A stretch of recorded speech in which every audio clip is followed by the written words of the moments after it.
नाम का एक सपेरा था जो गांव-गांव घूमकर सांप का खेल दिखाता था।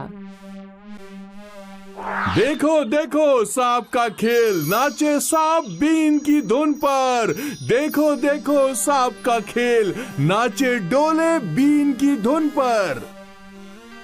नंदन के सांप के खेल लोगों में बहुत मशहूर थे। नंदन का कोई पता ठिकाना नहीं था। वो जंगलों में रहा करता था। आज इस जंगल में तो कल किसी और जंगल में। एक दिन की बात है। नंदन एक जंगल में बड़े से पेड़ की छांव तले सो रहा था। तभी किसी चीज की आवाज से नंदन की नींद खुली। नंदन ने उठकर देखा तो दो लकड़हारे एक विशाल पेड़ को काट रहे थे। अरे रे रे रे रे रे, ये मूर्ख लोग तो सारा जंगल ही खत्म कर देंगे। अभी इन्हें सबक सिखाता हूँ। नंदन ने अपने पिटारे से एक सांप उन लकड़हारों के पास छोड़ दिया। भाई सुनो, वो देखो, तुम्हारे पैरों के पास वो सांप है। सांप, भागो भागो भागो! सांप सांप सांप सांप! दोनों लकड़हारे दुम दबाकर भागने लगे और फिर नंदन ने अपना सांप उठाया और जोर जोर से हंसने लगा।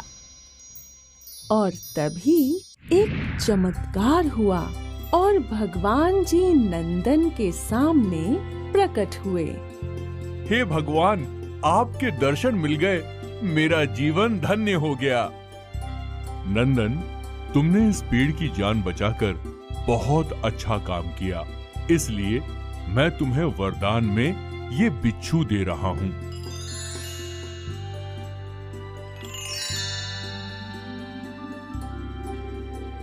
एक बिच्छू? लेकिन ये तो मेरे सांप को मार देगा। नहीं नंदन, ये एक जादुई बिच्छू है जो तुम्हें रोज एक सोने का सिक्का देगा।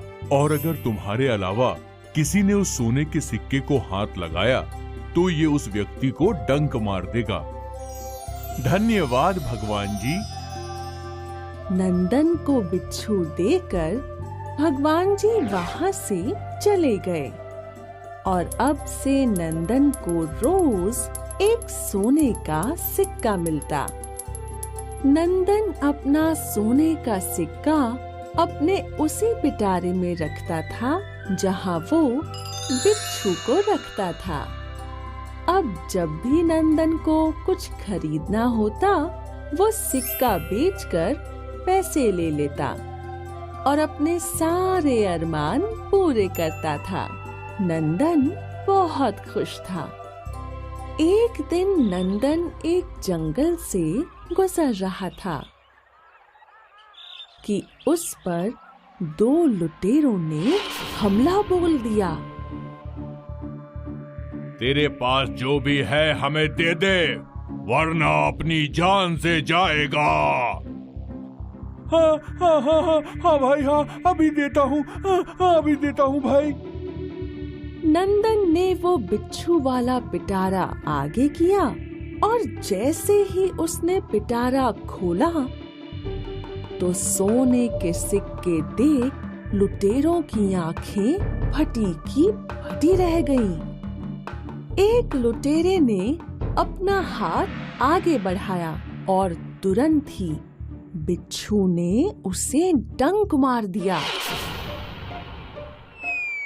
वो लुटेरा वहीं गिर गया। दूसरे लुटेरे ने बिच्छू को चाकू से मारने की कोशिश की, लेकिन बिच्छू ने उस पर छलांग मारी और उसे भी डंक मार दिया। दोनों लुटेरे वहीं ढेर हो गए। नंदन ये देख खुश था कि उसके सारे सिक्के सुरक्षित थे और वो खुशी खुशी आगे बढ़ा।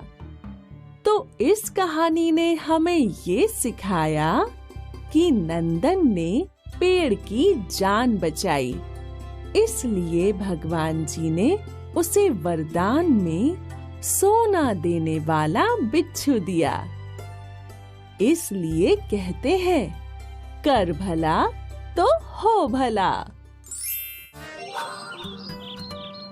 हेलो, मैं हूँ गिन्नी। अगर आपको ये कहानी पसंद आई तो हमारे चैनल को लाइक कीजिए, सब्सक्राइब कीजिए और शेयर कीजिए और हर रोज देखिए ऐसी ही अच्छी अच्छी कहानियाँ।